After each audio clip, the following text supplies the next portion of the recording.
Welcome in. It is Big Ten today. It is great to have you with us on this Friday. We're brought to you by Gatorade. It is, of course, the Friday walkthrough. Dave Revson, Nicole Auerbach, Jerry DiNardo. Last week of September, which is hard to believe. Teams have really formed their identity, and these are the weeks where we really start to learn a lot about how the pecking order is going to play out. Yeah, and still so many questions, especially in the West. It feels very wide open, even though we do think. You don't see clarity in the West? Do we ever see clarity in the West?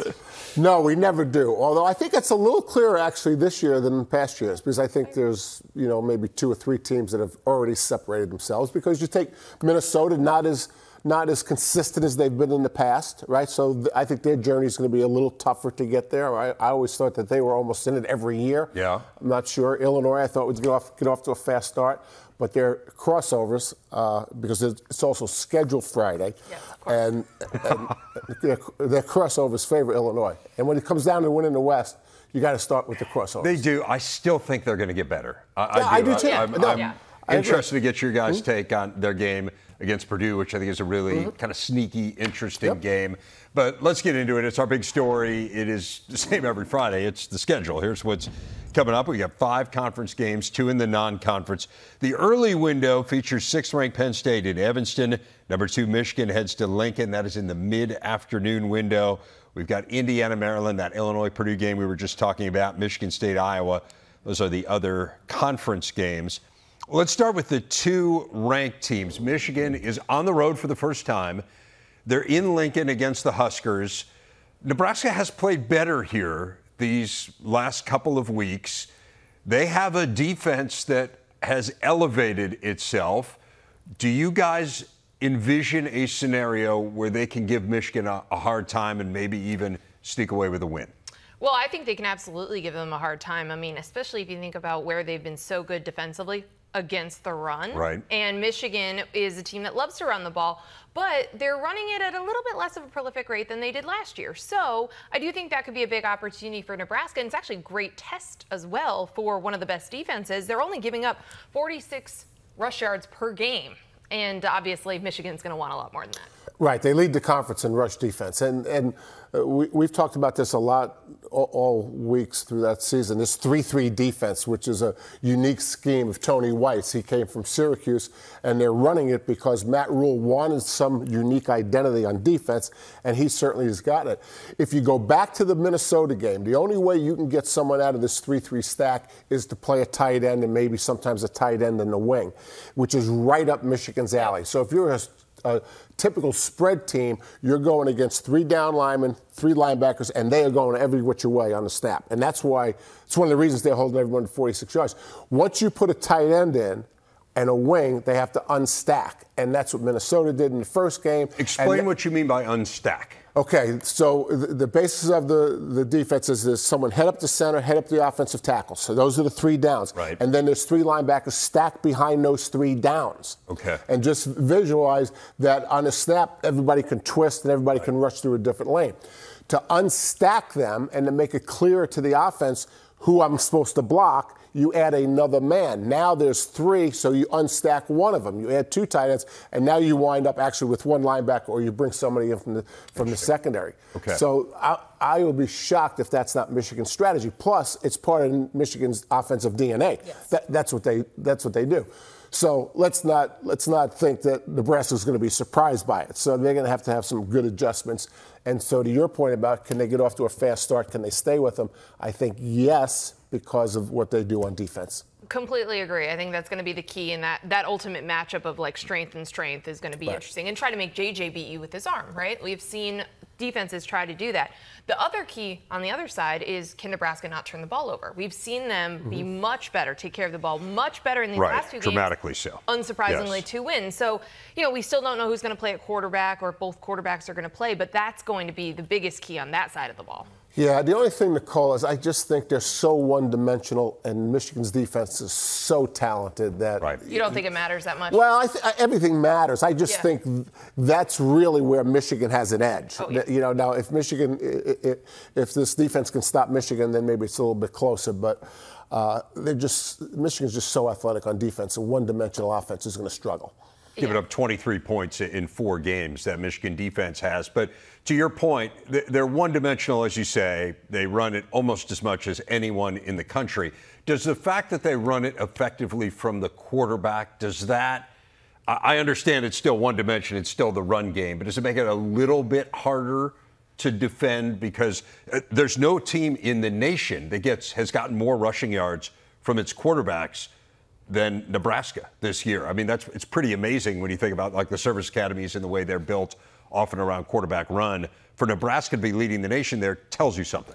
Yeah, it does make it tougher on the defense for 2 reasons. First of all, the definition of the option is that you're not blocking one person, right? So it gives a guard and a tackle a double team on one of the first-round draft picks Michigan may have at the defensive line, really. So that's an advantage. And the other thing is anytime I put the ball in your stomach, you really don't know if I'm going to pull it or give it. So now the defenders on the second level, even though they're responsible for either dive, quarterback, or pitch, they're still frozen a little bit. So there's no doubt that if they were just an I formation running the ball, it'd be 1st and 10, 2nd and 10, 3rd and 10, But an option team, yes, absolutely. That's the best way to run the ball that much. Yeah, but you're right. I mean, it is one-dimensional. Michigan will know to expect this. They'll know what they're getting for both of those quarterbacks. So it's going to be interesting. I really do think it's going to come back down to that defense, which has been great, and that's been the biggest improvement for Matt Rule year 1. And by the way, that's a great side of the ball to improve on when we've seen these Nebraska teams these last few years, right? They've not been in the right spot. They've missed tackles.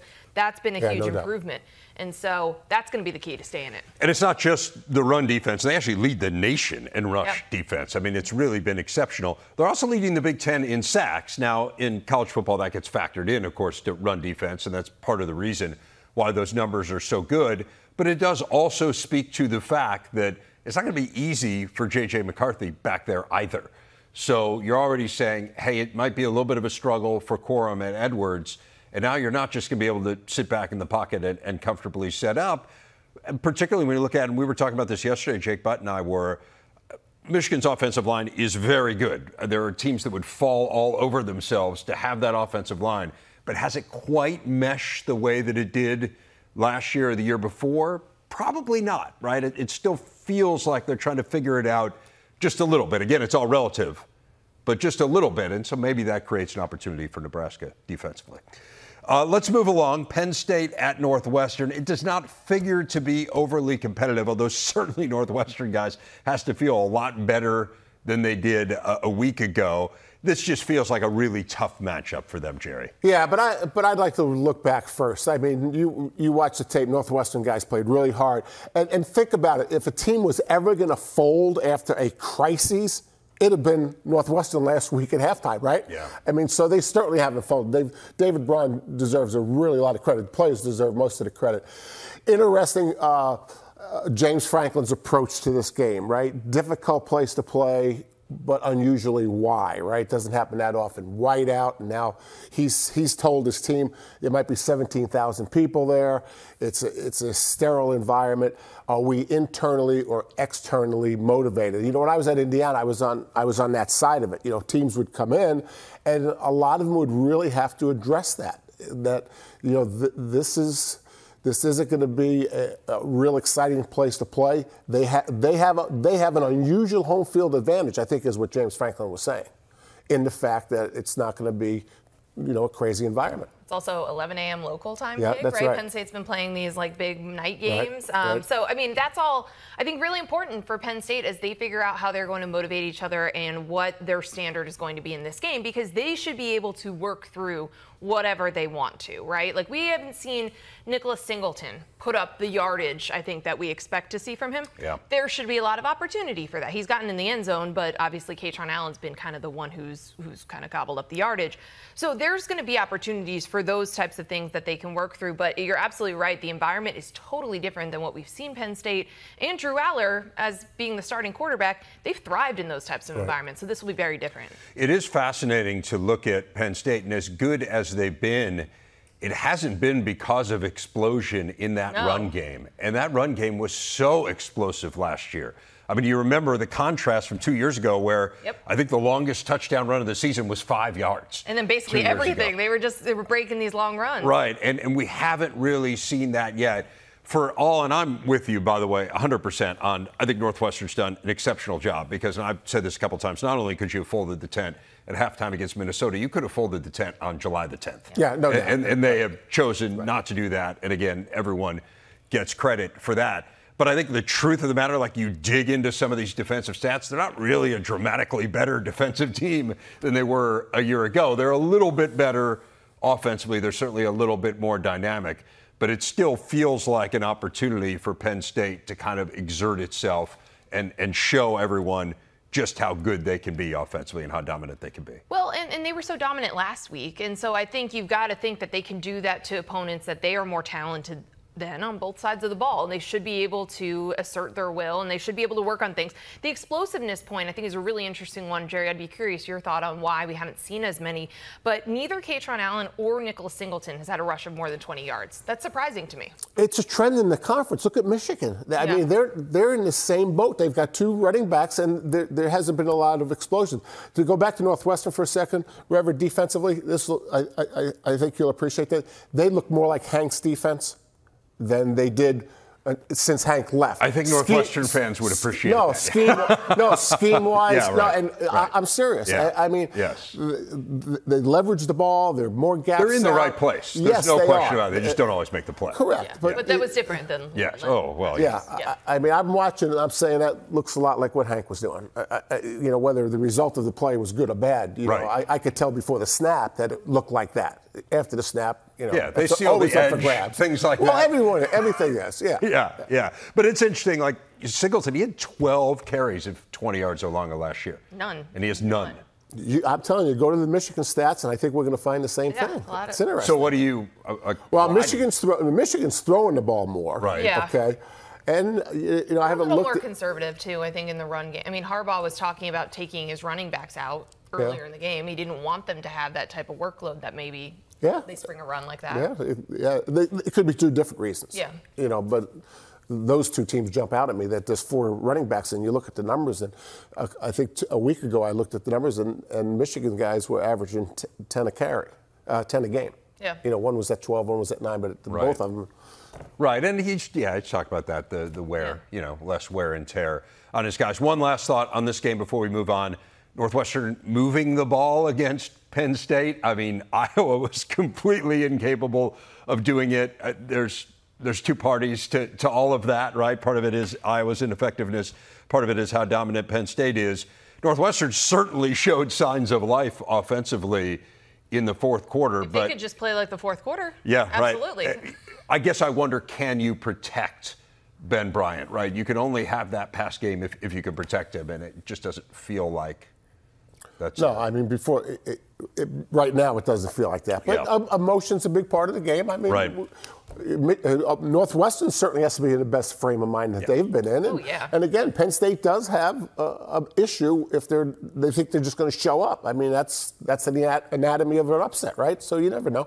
All right, let's dive into Maryland and Indiana. The Terps have a huge one next week against Ohio State. So I'm interested in starting with you and the psychology of this game. And this isn't diminishing Indiana in any way, because Indiana obviously is eminently capable of beating them, and we'll talk about the Hoosiers here in a moment. But how do you handle the psychology of this if you're Mike Loxley? The notion that we started in the summer, we looked at their schedule and said, man, they got a good chance of being 5-0 going into that Ohio State game. And now here they are on the precipice of 5-0. How do you defend against already talking about the Buckeyes? Well, he knows right now already if he has a problem or not. He probably knew Monday or Tuesday. But to think, you know, you catch me a little bit off guard because I never even thought that Maryland would go into this game overconfident. But you just laid out why it could. I don't think Maryland's at that point in their program. I mean, they have to win conference games, right? You've been saying it all year. And so if you have to win conference games, and here's a matchup I only have a few things I said. So if we have to win conference games, and this is a matchup game, I mean, you got to be nuts to be flat. I mean, worry about Ohio State. But look at how they've started this year. I understand. I mean, they've been flat a number of times. I understand. And I'll go to the X and O part of it. The problems they had going into the season was going to be their offensive line, which is improved. This defense may be one of the most improved units in the conference. Right. I mean, they are really Brian Williams has done an extraordinary job on defense. So the key is going to be those starts, right? Because we saw them finally start a game the way that they want to, and they're going to need to do that to avoid any sort of letdown, to avoid any sort of issue with this. Because again, to your point, they should be 5-0 after they get through this week. I like that we grouped them with after the ranked teams, because I keep forgetting Maryland's not already ranked. They will be if they win this game, and this will set up a nice matchup. But yes, it's about taking care of business, jumping out to a quick start, avoiding turnovers. All of the things we talk about with the Terps on Terps, right? Not making their own mistakes, not beating themselves. And I think they would say those slow starts, those first quarters would be part of that too.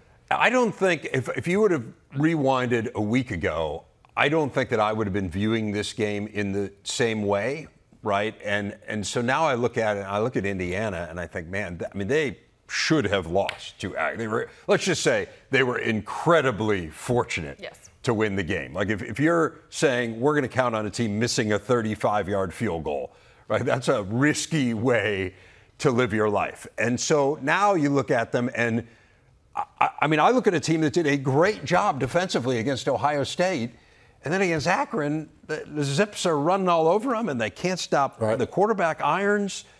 So do you guys see that as an aberration? Like, which is the real Indiana defense? That's a great question. Also, what about their offense? Just they've been so inconsistent, because I think coming out of that Louisville game, you feel great about the way that they had that second half. Right. Probably should have been in position to win that game, right? But then to have the performance that they did against Akron, very concerning, very confusing, because we thought they figured things out, not just defensively, because we thought we saw that week one, but also offensively.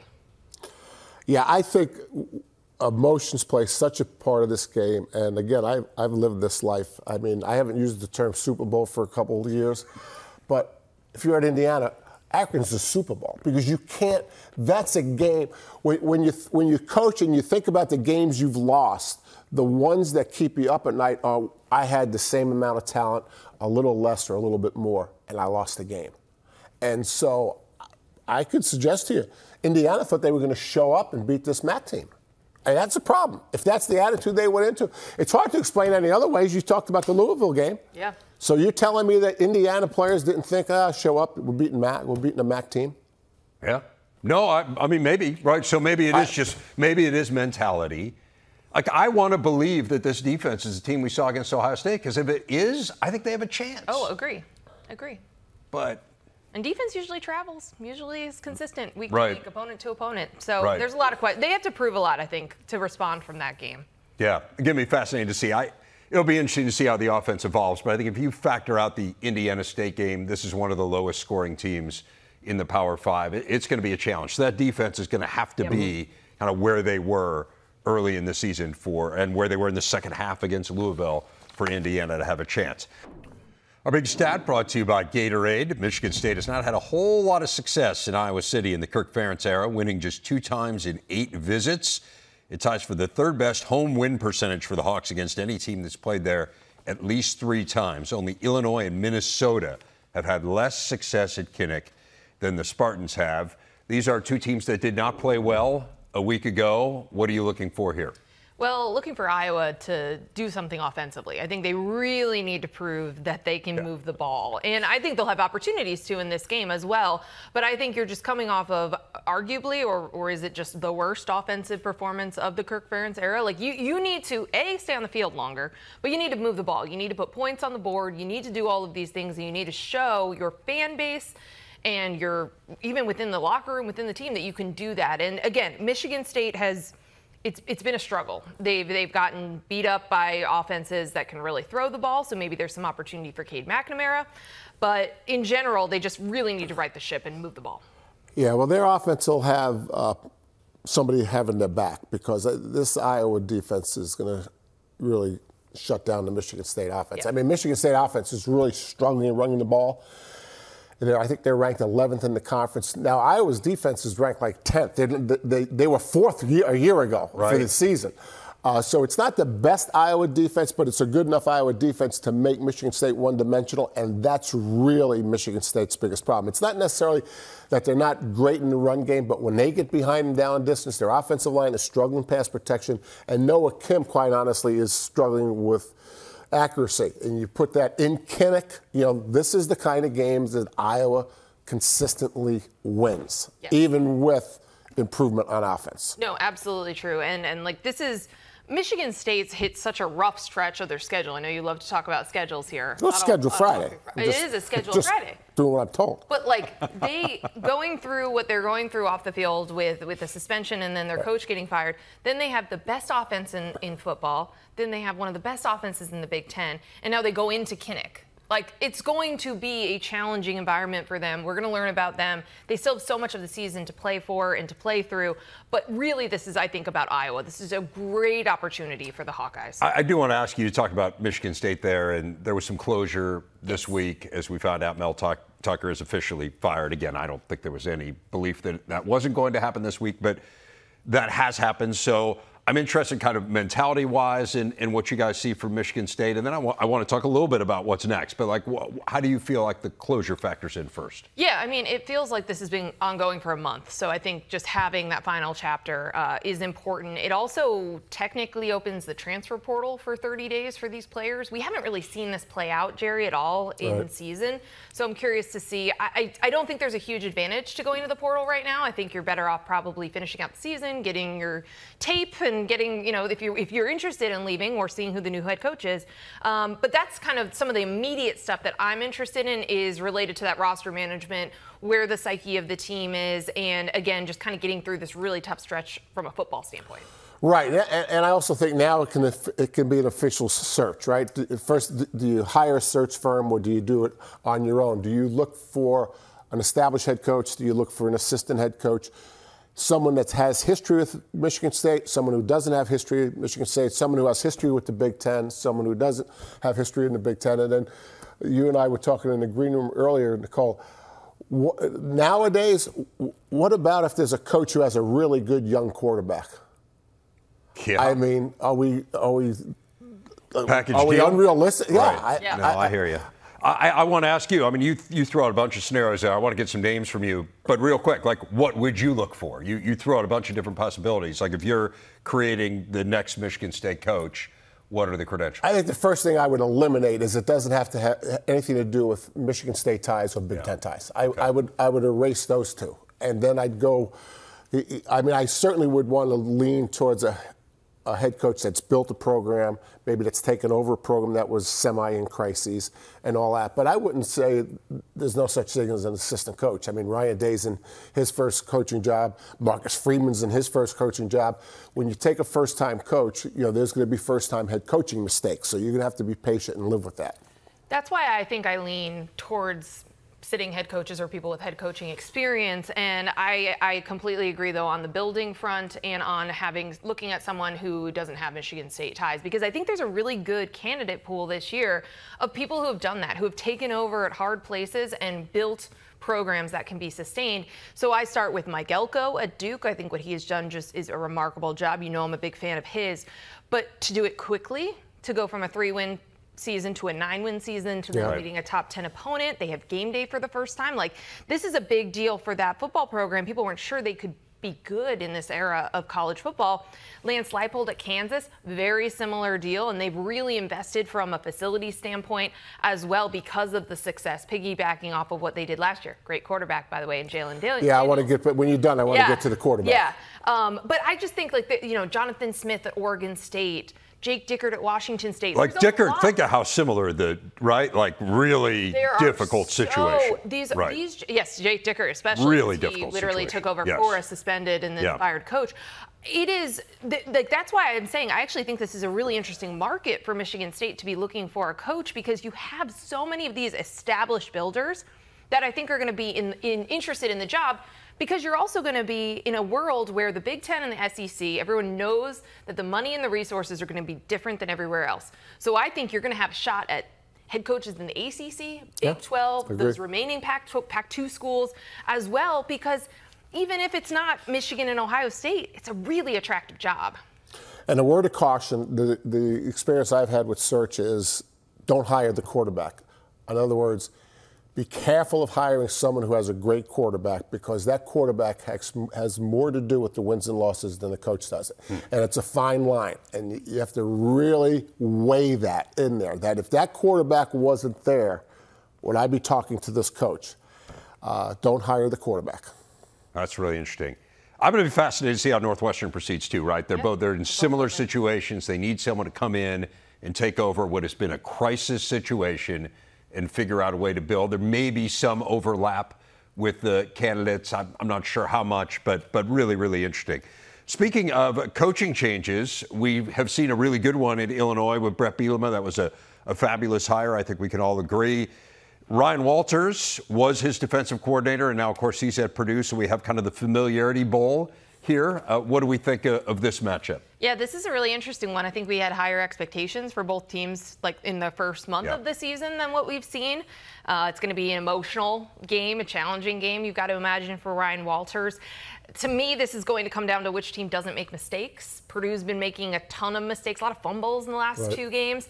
And then, obviously, we've seen Luke Altmaier struggle sometimes and throw picks, and that offense as well for Illinois. So this could be a fun one, because I think it could be a little bit messy, because both teams have had a little trouble taking care of the ball. Yeah, it was a little hard for me early in the week to get a handle on this one. You know, we see the air raid offense at Purdue, the air raid offense at Wisconsin, although that's not really the air raid at Wisconsin as much as it is the air raid at Purdue. So if I'm Brett Bielema, I'm thinking about defending this offense of Purdue. And my advantage is running situations, right? I mean, I was going through play-by-plays, and the game is being called balance on 1st and 10. So there's no doubt that if you're defending Purdue on 1st and 10, you better be ready for run a pass. The advantage on the defense is if it's incomplete, 2nd and 10 is a great situation. But as I thought through it, red zone, short yardage, goal line, all running situations. If Illinois, because neither team's playing great, if Illinois can win those running situations, I think it gives them a little bit of an edge. And that's that's Bielema ball, right? Yep. If I can win those situations and run the ball, I can get out of there 12-3 or whatever, and I'd be happy. Purdue's not going to be happy. They'll be happy with the win, obviously, but they want to play the game a little different. So, you know, one other thing that I think could be an opportunity. I mean, I think we've wanted to see more out of Devin Mockabee, right? Do you think there could be any opportunity for the Purdue run game? He's got to stop fumbling. Well, they need to stop turning the ball over him, especially with these fumbles out of nowhere. But I mean, we thought he could be one of the best running backs in the league. Yeah, so. It feels like a little more on Tracy recently, just because of Maccabee's fumble issues. I don't know. Right, but go back to our conversation when we opened the show. Michigan running backs, Penn State running backs. You know, it's a little bit of a trend that the running backs from last year, whether it's play calling or whether it's fumbling, like Rever says, you know, we're not seeing as much of these running backs. If you would have told me going into the season that this was a game that was going to match the 13th best total defense in the Big Ten against the 14th best total defense. Right. Yeah. I mean, you think about how good Illinois was, the best defense in the country last year by a lot of measures. And then Purdue hired the guy. Yeah. It's the Jimmies and the Joes and not the X's and the O's. Have you guys thought through that? It's possible, but Illinois got a lot of the same Jimmies and Joes. They did lose. Not in the back end. They did lose some. They got the Johnny up front and the Keith. They got the Johnny and the Keith. They got the two guys in the back end are no longer there. That's true. That's true. Another action-packed weekend ahead on Big Ten Plus. We got the top-ranked volleyball team in the nation in action Sunday. Wisconsin hosting Michigan. Number 1 Iowa, number 3 Northwestern, both with key field hockey showdowns Sunday. Chance to see nationally ranked soccer teams from Indiana and Northwestern as well. Remember, Big Ten Plus delivers access to thousands of non-televised live events. Subscribe and stream today. Volleyball on the network tonight. Number 2 Nebraska aims to remain unbeaten in a road test against 17th-ranked Purdue. Then number 15 Penn State taking on Illinois. It's powered by Unleaded 88. Begins tonight at 7 Eastern, only on the Big Ten Network and the Fox Sports app. While we're on the topic of volleyball, our original series At the Net, taking a look back at a night that will long be remembered in Nebraska.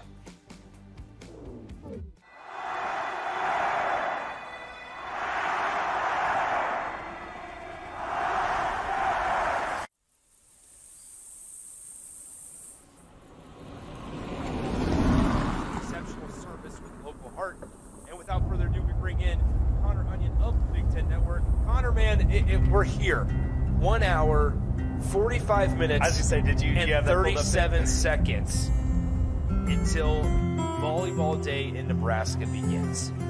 What Volleyball Day in Nebraska is a celebration of volleyball in the state of Nebraska, because the sport of volleyball is not only massive in the city of Lincoln, but it is huge all around the state of Nebraska. There's going to be over 91,000 people there tonight. Nebraska canceled classes for today. It's hard to wrap our minds around just how special today's going to be. I am so proud to say that I'm here today and that I'm going to be here in this historic event, because welcome to Nebraska Volleyball Day. Do you love volleyball? My mother just passed at 103, and she was one of those women that was born too soon, because she played volleyball in high school. She was a very big women's sports advocate, but in her time, it didn't exist. So it was always instilled upon me to support women athletics. Excited to watch them because it's my first time. How loud do you think it's going to be? Loud.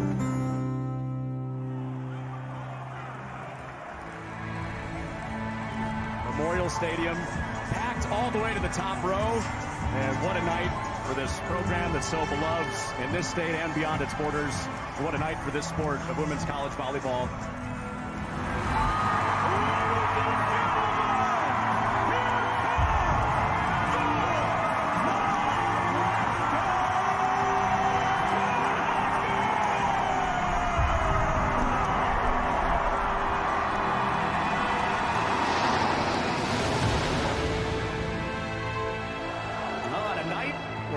To break the world record, off we go from Lincoln, Nebraska. And overpass Kale. Krause right down the middle. Of course, we know this by now. There is no place like Nebraska, as seen here tonight with this scene.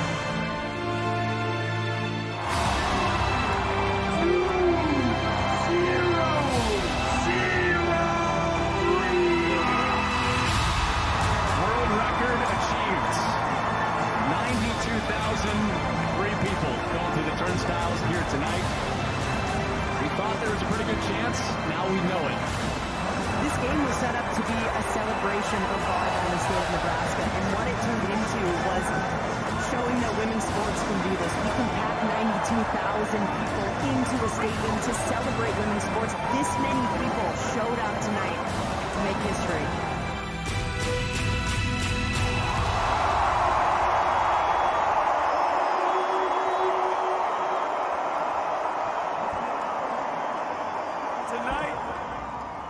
Impossible is possible. So thank you very much. There's no place like Nebraska.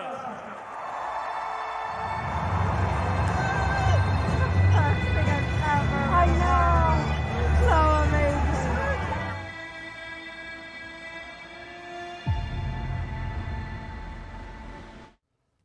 An incredible night. You can catch Nebraska tomorrow night on the network. A can't miss Saturday night doubleheader starts with the Huskers facing Indiana. Then Penn State and Minnesota meet, a top 25 showdown. Coverage begins tomorrow at 7 Eastern, powered by Unleaded 88, only on the Big Ten Network and the Fox Sports app. Let's dive into those two non-conference games. We haven't talked about them yet. The Gophers need a bounce back against the Cajuns. Yeah, they really do. I mean, if you think about the way that that game ended, I'm sure that's been eating at them every day, every hour this week. And I think they also just generally need to play better defensively, giving up over 400 passing yards back-to-back games. That's the side of the ball that we really hadn't had that many questions on in the beginning of the season. They got to figure some things out offensively. Passing game needs to be better, all those things. But I think shoring up the defense and having a consistent run game, that will get them through this game, no problem. It's certainly the most interesting Minnesota team that we have followed in recent years, right? They've always been so consistent. They've run the ball on offense, and they've played really good defense. And so they've bounced back and forth offensively this year. Now it looks like they've settled in. I think they're taking a lot of pressure off Callie McManus. I don't think he's come as fast as they thought he would.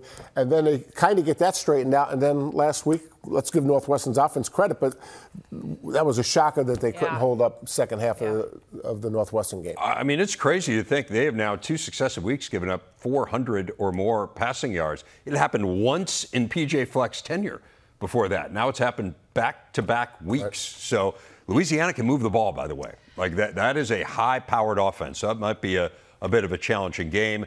Rutgers does not figure to have problems with Wanger based on what we saw last year, so this is a game to kind of get the confidence back after Michigan. Yeah, absolutely. And I think it's one where you figure some things out that are going to help you down the road later on this season. So what I would do, obviously you want the run game to get going and the defense to bounce back from letting Michigan run through it.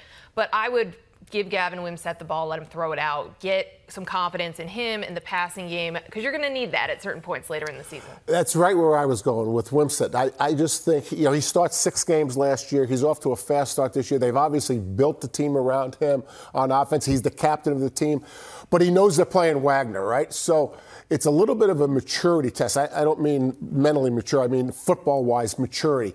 Go out and play your game, Gavin. You're going to be one of the best players on the team. No unforced errors. Just grow in the ability to play quarterback when you're supposed to win the game, right? It's new territory for him. Have confidence, not too much confidence. I think that's the one thing that really stands out to me. He has not made mistakes. They haven't made many mistakes. Stone 1 pick. 3 turnovers in 4 games. So have a clean game. Yes. Get some confidence back. Businesslike. Be businesslike. Game. Absolutely. Well, we had a great time with you all week on Big Ten Today. See you tomorrow for some football.